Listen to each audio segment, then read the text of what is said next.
శ్రీమాత్రే నమః. అమ్మకు ప్రేమతో ఛానల్కి స్వాగతం. అందరికీ కూడా ఆ అమ్మవారి ఆశీస్సులు ఉండాలని మనస్ఫూర్తిగా తల్లిని వేడుకుంటూ, ఈరోజు ఆదివారం రోజున ఈ కథ వినడం వలన సకల పాపహరణం, అలాగే శ్రీమన్నారాయణుడి యొక్క సంపూర్ణ అనుగ్రహం కూడా మనపై ఉంటుంది. కాబట్టి భక్తి శ్రద్ధలతో ఈ కథను వినండి. పూర్వం చిత్రకేతుడు అనేటువంటి ఒక రాజు ఉండేవాడు. ఆ రాజుకి 10 మంది భార్యలు, అయినా కూడా సంతానం కలగలేదు. అందుకని చాలా బాధపడుతూ విచారిస్తూ ఉండేవాడు. అలా ఒకనాడు అంగీరస మహాముని చిత్రకేతుని వద్దకు వచ్చి, సకల భోగాలు అనుభవిస్తూ ఉన్నటువంటి నీవు ఎందుకు నీకు అంత విచారం అని అడుగుతాడు. అన్నీ తెలిసినా మీకు ఇది తెలియకుండా ఉండదు కదా, అయినా నా నోటి నుండి మీరు వినాలి అని అడుగుతున్నారు. నాకు అర్థమైంది గురువర్య, సంతానం లేక పోవడమే నాకు ఉన్నటువంటి విచారానికి కారణం అని చెప్తాడు. అప్పుడు అంగీరస మహాముని చిత్రకేతుని స్వయంగా యాగం చేయించి ఆ యాగప్రసాదం చేతికిచ్చి, మీ పట్ట పురాణంలో ఒక్కరికి మాత్రమే ఈ ప్రసాదం ఇవ్వాలి. తప్పకుండా నీకు పుత్ర సంతానం కలుగుతుంది. ఆ సంతానం నీకు అమితమైనటువంటి ఆనందం, అలాగే అతి దుఃఖానికి కారణమవుతాడు అని చెబుతాడు. ఇక చిత్రకేతురాజు ఆ యాగఫలాన్ని అందరికేలా కూడా గుణవంతురాలైనటువంటి పెద్ద భార్య కృతాజ్యోతికి అందజేస్తాడు. ఇక ముని చెప్పిన విధంగా ఆ కృతాజ్యోతి ఆ తర్వాత ఒక చక్కటి పిల్లాడిని జన్మనిస్తుంది.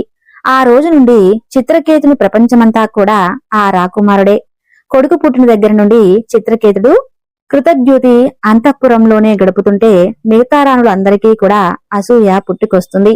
కాని చేసేదేమీ లేక వారు కూడా రాకుమారుడు అంటే ఎంతో ఇష్టంగాను ముద్దు అన్నట్లుగాను నటిస్తూ ఆ కుమారుడు ఎప్పుడు ఒంటరిగా దొరుకుతాడా అని సమయం కోసం వేచి చూడడం మొదలుపెట్టారు.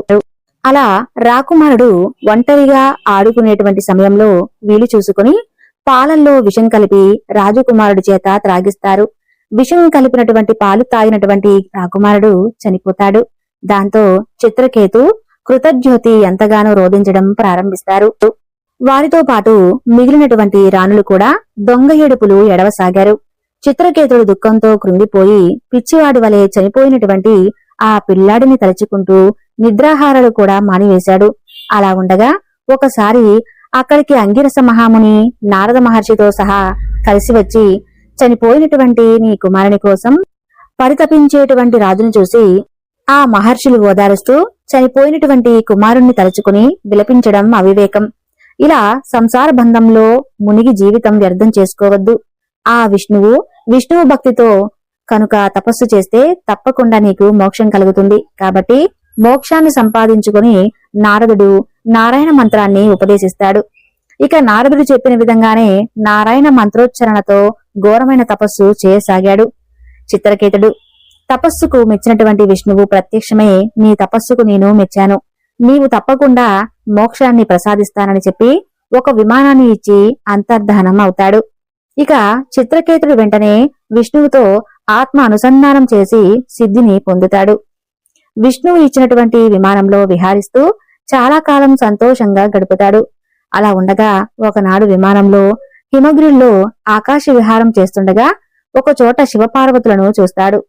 పార్వతిని తొడపై కూర్చోబెట్టుకుని ఉన్నటువంటి ఆ పరమశివుడితో సహా మునులు అందరూ సభ చేస్తూ ఉంటారు. అది చూసినటువంటి చిత్రకేతుడు, పరమేశ్వరుడు పార్వతీదేవిని తొడపైన కూర్చోబెట్టుకోవడం ఇష్టమైతే అది కేవలం వారి నివాసంలో మాత్రమే చేసుకోవచ్చు కదా, ఇలా సభలో ముందు అందరూ ఉండగా కూర్చోబెట్టుకుని పరమేశ్వరునికి గాని కూర్చోవడానికి కనీసం ఆ పార్వతికైనా గాని సిగ్గు ఉండదు. సరేలే, వీళ్ళకి లేకపోతే కనీసం అక్కడ ఉన్నటువంటి ఆ మునులకైనా అక్కడి నుండి వెళ్లిపోదాం అనుకుంటూ వెళ్లిపోవచ్చు కదా. ఆ సభలోని వారికి కూడా వినబడే విధంగా అవమానకరంగా దూషిస్తాడు. ఆ మునులు ఆశ్చర్యంగా చిత్రకేతుకేసి చూస్తారు. పార్వతీదేవి కోపంతో, ఇక్కడ మహామహామునులు ఉన్నారు, వారికి తెలియనటువంటి ధర్మసూత్రాలు నీకు ఉన్నాయా? కన్ను మిన్ను కానకుండా ఎలా విర్రవీగిపోతున్నావు అని ఆయనకు శాపం ఇస్తారు. ఇక పరమేశ్వరుడికి తెలియని నీతులు వీడికి తెలిసినట్లుగా ఎంతగా పొగరుతో ఉన్నాడో చూడండి అని ఆగ్రహించి, నీవు రాక్షసులుగా పుట్టునుగాక అని చెప్పి శపిస్తుంది. అప్పుడు సూర్యుడు అలాగే ఛాయాదేవి ఇద్దరూ కూడా ఆ స్వరూపంలో ఉండి సంభోగించడం మూలంగా అశ్విని దేవతలు అనేటువంటి కవలలు జన్మిస్తారు. అశ్విని దేవతలే తదాస్తు దేవతలు. యజ్ఞ యాగాది సత్కర్మలు ఆచరించేటువంటి ఆ దేవతను స్మరిస్తే వారికి తప్పకుండా కార్యసిద్ధి లభించే విధంగా వారు సహకరిస్తారు. సత్కారాలు జరిగేటువంటి పవిత్ర ప్రదేశాలే వారి యొక్క నివాస స్థానము. వీరు దయార్థ హృదయులు, ధర్మపరులు, సత్యసంధులు. వీరు దేవతలైన యజ్ఞ యాగాదుల నుండి వచ్చేటువంటి భాగం ఉండేది. దాని కారణంగా ఇంద్రుడు వారికి వర్గంలో స్థానం కల్పించలేదు. ఇక తమ తాతగారైనటువంటి దక్ష ప్రజాపతి వద్ద వారు ఆయుర్వేద విద్యను కూడా నేర్చుకున్నారు. దేవుళ్లకు వైద్యం చేస్తూ ఉంటారు.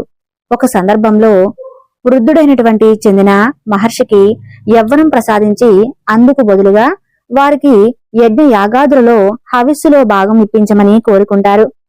అందుకు మహర్షి తన కుమారుడు దదీచి మహర్షి మాత్రమే అందుకు యోగ్యుడు. ఎందుకంటే ఇంద్రుడు దదీచి మహర్షి కొన్ని విద్యలు నేర్పిస్తున్నాడు. కేవలం విద్య మాత్రమే మీరు స్వర్గాన్ని చేరడానికి సహకరిస్తాయి. కాబట్టి మీరు దదీచి మహర్షి వద్దకు వెళ్లి మీ కోరికను తెలపండి అని సూచిస్తాడు. దాంతో అశ్విని దేవతలు దదీచి మహర్షిని చేరి ఇంద్రలోకంలో మేము స్థానం పొందడానికి విద్యను నేర్పించవలసిందిగా కోరుకుంటున్నాము. అయితే ఇంద్రుడు ఆ విద్యను ఇతరులకు నేర్పితే శిరచ్ఛేదం చేస్తాము అని అశ్విని దేవతలు తెలుపుతారు. శాస్త్ర విద్య నిపుణులైనటువంటి అశ్విని దేవతలు దదీచి తలను స్వయంగా ఖండించి ఒక అశ్వం శిరస్సును అతికించి ఆ తల ద్వారా మహాశాస్త్రాలను అధ్యయనం చేస్తారు. ఆ విషయం తెలిసినటువంటి ఇంద్రుడు వచ్చి దదీచి మహర్షి యొక్క ఆసు పత్రిస్తూ కనిపిస్తాడు. వెంటనే అశ్విని దేవతలు అది ఇచ్చి నిజమైనటువంటి శిరస్సు తిరిగి దదీచి మొండానికి అతికిస్తారు. అలా అశ్విని దేవతలు స్వర్గంలో స్థానాన్ని పొందుతారు.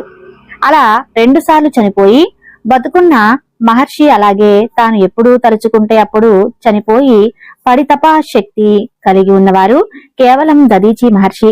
అలా ఉండగా దేవలోకం అమరావతిలో ఇంద్రుడు, అగ్నివాయువరణ సోమదేవుడు, పితృదేవతలు, అతిథి వాసు వర్గాలు, రుద్రులు, సాధకులు, సిద్ధులు, గంధర్వులు, మునులు, ఋషులు, రంభ, ఊర్వశి, మేనక, అప్సరసులు, కిన్నర కింపురుషులు, నిర్వాహకులు సభలో కొలువు తీరి ఆనందాలలో మునిగి తేలుతూ ఉండగా దేవతల గురువు అయినటువంటి బృహస్పతి అక్కడికి వస్తాడు. గురువు వస్తే స్వాగత సత్కారాలు చేయకుండా వారిని గౌరవించకుండా ఉదాసీనంగా వ్యవహరిస్తారు.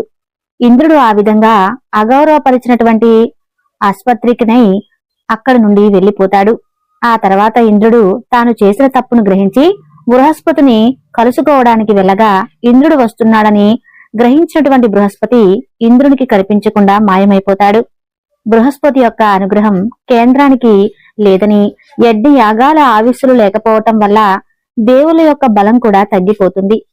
అదే అదునుగా అసలు అమరావతి పైన యుద్ధం ప్రకటించి ఇంద్రాది దేవతలను ఓడించి స్వర్గం నుండి తరిమికొట్టి ఇంద్రలోకాన్ని హస్తగతం చేసుకుంటారు.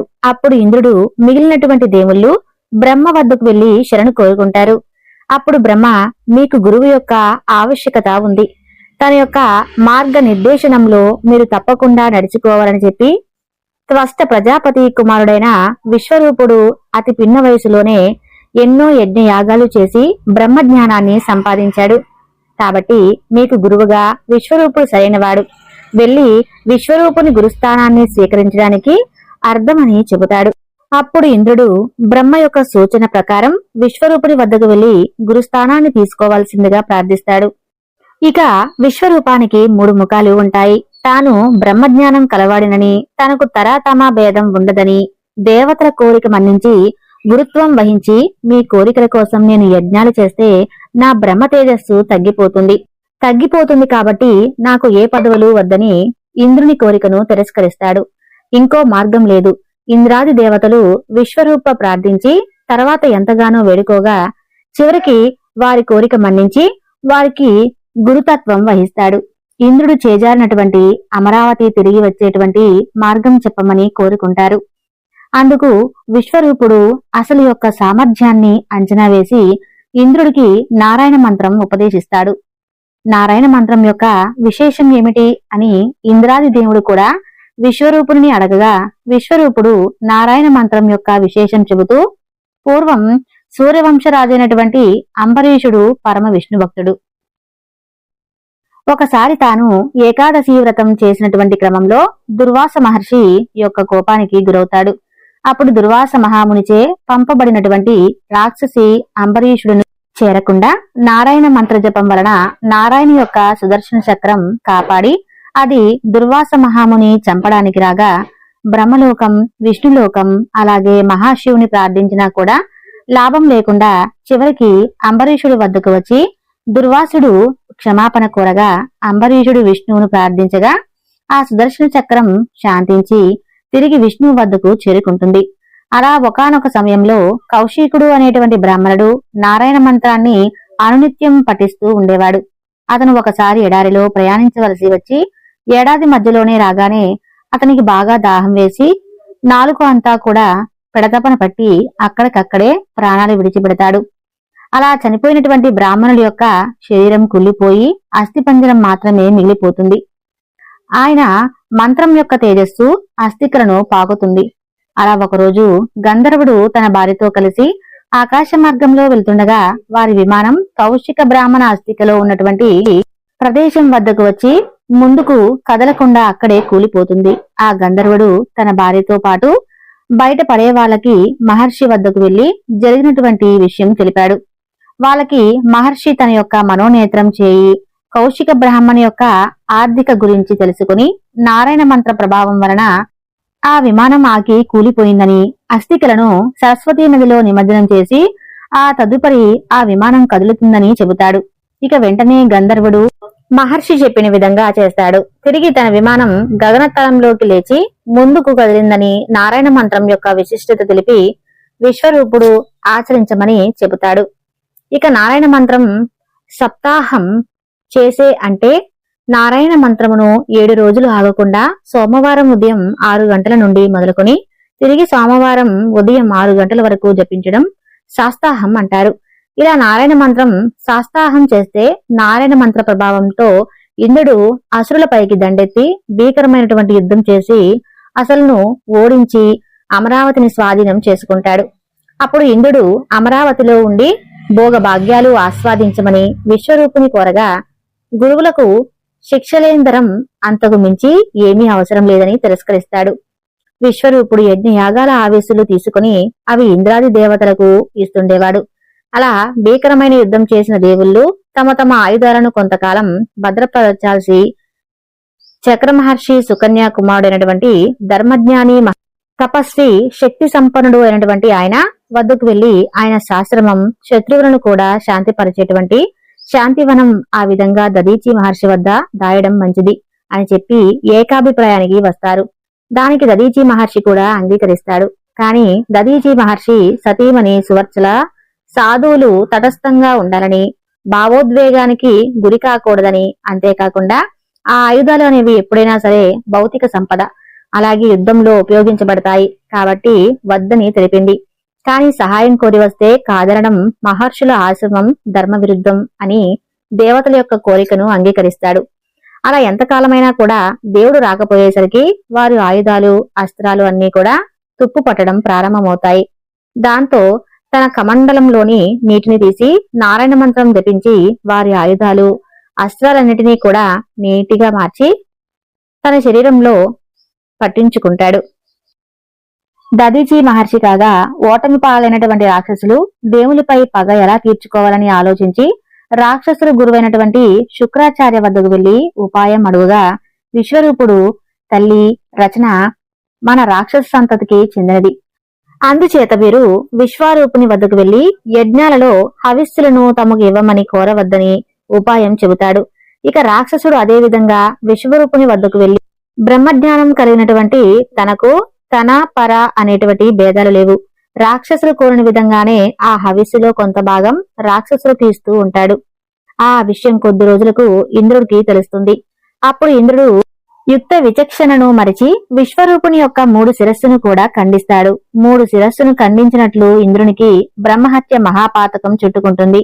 ఆ 3 శిరస్సులతో మొదటి శిరస్సు ఆడపిచ్చుకుగా, రెండవ శిరస్సు కౌజు పిట్టగా, మూడో శిరస్సు తిత్తేయి పిట్టగా మారి ఈ 3 పక్షులు కూడా ఒక ఏడాది కాలం పాటు ఇంద్రుడి చెవుల్లో అరుస్తూ ఉండేవి. వాటి బాధ భరించలేక బ్రహ్మహత్యా పాతకాన్ని నివారించుకోవటం కోసం ఇంద్రుడు బ్రహ్మను పరిష్కారం అడగగా ఆ పాపాన్ని ఇతరులకు పంచి ఇవ్వమని చెబుతాడు బ్రహ్మ. అలా భూమికి కొంత భాగం స్త్రీలకు, కొంత భాగం నీటికి, కొంత భాగం వృక్షాలు, కొంత భాగం పంచుతాడు. ఇంద్రుడు బ్రహ్మహత్యా పాతకం కింద భూమి కొన్ని చోట్ల పంటలు లేకుండా ఉండటం, నీరు నురుగుతో ఉండటం, ఇక వృక్షాలు జిగురుతో ఉండటం, స్త్రీలకు ఋతుస్రావం రావటం జరుగుతుంది. ఆ బ్రహ్మహత్యా పాతకం తీసుకునేందుకు ఆ నలుగురికి 4 వరాలు ఇస్తాడు. భూమికి వరంగా ఎక్కడైనా సరే గోతులు తీస్తే ఆ గోతులు తమంత తాము పూసుకునే విధంగా, వృక్షాలను ఎవరైనా మొదలు ఉంచి కొమ్మలు ఆకులు కనుక నరికేస్తే ఆ వృక్షము లేదా మొక్క తమంతట తాము పెరిగే విధంగా, నీటికేమో ప్రక్షాళన గుణాన్ని, స్త్రీలకేమో కామభోగాలి యందు కొద్దిపాటి ఎక్కువ సుఖాన్ని ప్రసాదిస్తాడు. ఇక తన కుమారుడైన విశ్వరూపుడి మరణ వార్త విన్నటువంటి స్పష్ట ప్రజాపతి ఇంద్రుని సంహరించేటువంటి కొడుకును కోరుతూ ఒక పెద్ద యజ్ఞం ప్రారంభించాడు. ఎక్కువ పరిసమాప్తి సమయానికి యజ్ఞగుండం నుండి ఒక పెద్ద రూపం బయటకు వచ్చి స్పష్ట ప్రజాపతికి కుమారుడిగా పుడతాడు. మనం కథ మొదట్లో చెప్పుకున్నాం కదా, చిత్రకేతు గురించి చెప్పుకున్నాం. పార్వతీదేవి కోపానికి గురైనటువంటి చిత్రకేతు మొదట ప్రజాపతి కుమారుడిగా పుడతాడు. ఆ కుమారుడికి మృత్యువు అని నామకరణం చేస్తాడు. ఆ వృద్ధుడికి బ్రహ్మమానస పుత్రులైనటువంటి సనత్కుమారుడు విద్యాభ్యాసం చేశారు. నిత్య నారాయణ పారాయణం చేసినటువంటి సనత్కుమారుడు నారాయణ మంత్రం వృత్తిని చెబుతాడు.